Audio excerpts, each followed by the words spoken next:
Jeg synes, en af de helt store ting er, at det er rigtige personer. Det er ikke bare rigtige personer, fordi det har jeg også spillet med i før, hvor det har været afdøde personer, men det er nulevende personer. Altså Jørgen og Inge-Lise, som Iben og jeg spiller, de er jo i høj grad levende og aktive stadigvæk på alle mulige måder. Så det at have den,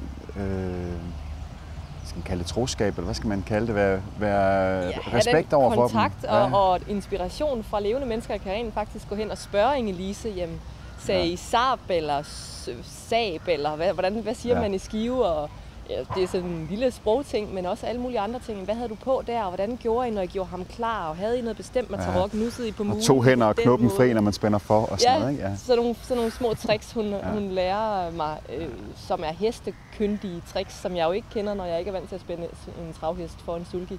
Det har været helt utroligt at høre deres personlige historie, få lov at blive inviteret ind i deres hjem. Og en meget rørende og stærk oplevelse, synes jeg, og de er også til stede af og til på sættet, når vi har med hesten at gøre, så er de der og hjælper. Det er helt fantastisk.